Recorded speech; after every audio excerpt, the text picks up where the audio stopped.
Bonjour, bienvenue dans cette deuxième vidéo de formation sur le Reset MATLAB. La dernière fois, nous avons vu comment créer les vecteurs et les matrices. Maintenant, nous allons voir comment appeler les différents indices de ces vecteurs et de ces matrices-là. Considérons par exemple le vecteur V égale à, on ouvre les crochets, 2, 3, 6. Si nous voulons appeler un élément de ce vecteur, c'est-à-dire l'élément 6 par exemple, le troisième élément, si je veux faire V de 3, ça nous donne exactement l'élément 6. À partir de cette fonction-là, nous pouvons faire des opérations avec les éléments des vecteurs. Par exemple, nous pouvons multiplier le premier élément et le troisième élément en faisant V du premier élément fois V du second et du troisième élément. Ça nous permet de faire un produit des éléments. De la même manière, nous pouvons le faire avec les matrices. Si nous considérons cette matrice-ci, matrice M égale à la première ligne 4, 5, 6, deuxième ligne 7, 8, 9, troisième ligne 4, 5, 6. Nous avons une matrice 3 lignes, 3 colonnes. Nous pouvons faire le produit du deuxième élément de la deuxième ligne, deuxième élément de la deuxième ligne. Nous l'écrivons exactement M de la deuxième ligne et de la troisième colonne. Là, nous voulons prendre l'élément 9, 6 qui fait partie de la deuxième ligne et de la troisième colonne. Ça nous donne exactement 9.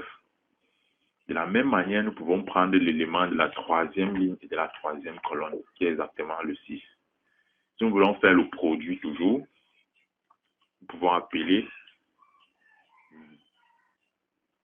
le troisième élément fois M2. Prenons par exemple le 4 ici, qui est la première ligne. C'est un élément de la première ligne et de la première colonne. Voilà. Ça nous fait exactement 4 fois 6 qui donne exactement 24. Et c'est comme ça qu'on peut appeler les éléments contenus dans les matrices et vecteurs. Maintenant, nous allons passer aux opérations mathématiques, aux expressions mathématiques. MATLAB contient une multitude d'expressions mathématiques. Nous allons balayer celles les plus utilisées. Nous allons commencer par la valeur absolue. La valeur absolue est écrite de manière simple sur MATLAB en utilisant la fonction abs. Ainsi, si nous voulons écrire la valeur absolue d'un nombre, par exemple 1, on voit que ça nous donne naturellement 1, c'est normal. Si nous voulons écrire la valeur absolue de moins 1, ça nous donne 1, là c'est normal. Ainsi, c'est comme ça que l'on définit la valeur absolue d'un nombre avec MATLAB. Nous avons aussi la racine carrée. La racine carrée ici, elle est écrite SQRT, comme square, l'abréviation de square. Ainsi, nous pouvons écrire la racine carrée de 9, qui nous donne naturellement 3. Voilà. Et aussi MATLAB, puisque c'est un logiciel de mathématiques, il possède toutes les expressions mathématiques. Ainsi, si nous mettons la racine carrée de moins 9, cela nous donne un nombre complexe. Exactement, cela nous donne un nombre complet. Nous pouvons voir 0 plus 3i. Nous pouvons aussi passer à l'expression EXP, qui est l'exponentielle.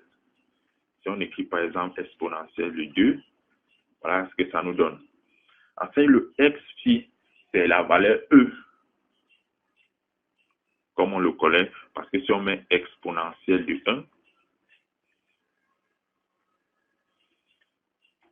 nous savons exactement cette valeur 2.11183. Donc, c'est E.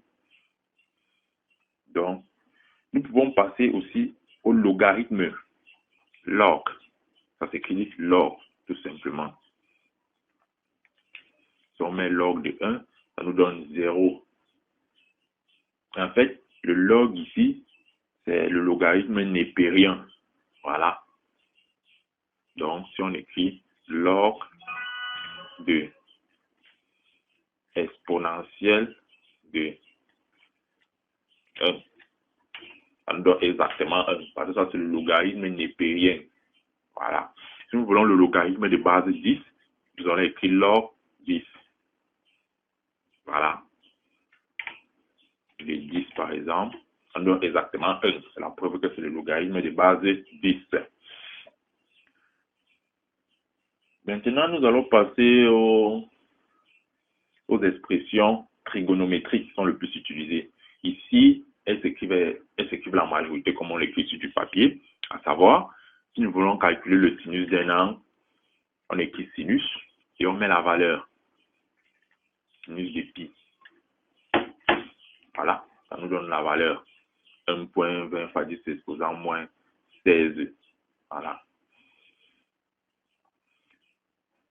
Avec pi, comme on le connaît, c'est égal à 3,14. Il est bien de noter ici que MATLAB calcule, quand on écrit sinus simplement comme ça, ça calcule l'angle en radian, ça considère l'angle en radian. Ça considère l'angle en radian, voilà. Donc, c'est pour cela que vous voyez, et comme sa précision est tellement précise, normalement, le sinus de pi, ça doit donner 0. Mais vous voyez que la valeur qui a été donnée est un peu, c'est proche de 0 parce que là, on a 1,22 fois 10 exposant moins 16. Donc, c'est 0,0000 jusqu'à la 16e nombre après la virgule.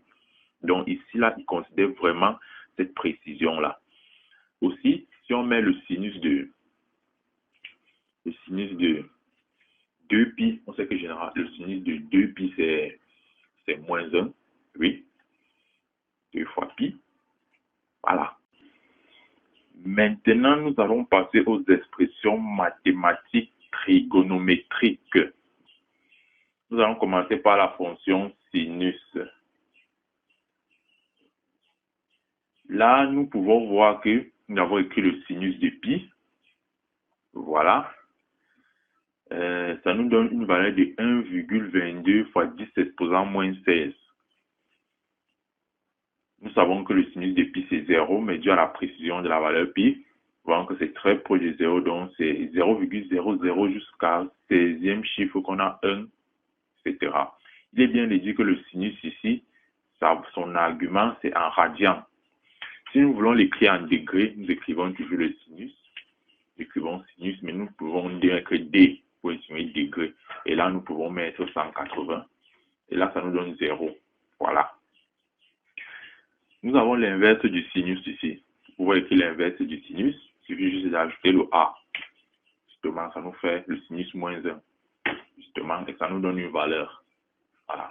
Par exemple, les valeurs que nous connaissons, pour le sinus moins 1 de 1, ça nous donne 90 en degrés. Et en radian, il suffit juste d'enlever le D et ça nous donne la valeur. Voilà. Nous pouvons aussi parler du sinus hyperbolique. Pour pouvoir écrire le sinus hyperbolique, il faut juste ajouter le H à la fin, sinus H hyperbolique de 1. Ça nous donne un résultat. Voilà. De la même manière avec le cosinus, nous écrivons cosinus. Nous mettons une valeur cosinus de 8. Ça nous donne une valeur pour pouvoir écrire le cosinus en degrés, parce que là, c'est en radian, en degrés, il suffit ajouter le D après. Là, nous pouvons voir que le cosinus de 45. Ça donne une valeur, voilà, en degrés. Ok. De la même manière, nous pouvons écrire le cosinus moins 1. Voilà, c'est-à-dire l'inverse du cosinus. Vous pouvons écrire arc tangent, arc cosinus, autant pour moi, arc cosinus de 1, par exemple. Ça nous donne 0. On sait que le cosinus de 0, c'est 1. Voilà. De la même manière aussi, nous pouvons mettre le cosinus hyperbolique. Il suffit juste d'ajouter le H après. Et ça nous donne une valeur. Maintenant, nous allons passer à la tangente. Tangente, c'est qui TAN, que nous pouvons mettre une valeur à l'intérieur. Là, il est bien de noter que l'argument à entrer doit être un angle en radian. Voilà. Donc, si nous entrons pi, par exemple, nous avons la valeur de la tangente de pi. OK? qui est une valeur proche de 0, mais due à la précision de pi, nous pouvons voir la valeur qui nous est donnée. Voilà. Nous pouvons aussi entrer la tangente en degrés. Nous mettons le degré là, par exemple. Nous entrons la même valeur, tangente de 180, ça nous donne 0. Ok. Nous pouvons aussi entrer l'arc tangente, c'est-à-dire tangente moins 1. Il suffit juste d'entrer le A avant tangente moins 1 de 1, par exemple, en degrés, ça nous donne 45. Voilà. Il y a aussi la tangente hyperbolique. Il suffit juste de mettre le H après. Tangente hyperbolique de 1, ça donne 0,76, justement. Pour aussi parler de l'arc tangente hyperbolique, il suffit juste de mettre le A avant. Voilà, ça nous donne une valeur infinie. Merci d'avoir regardé cette vidéo. Voilà, à la prochaine.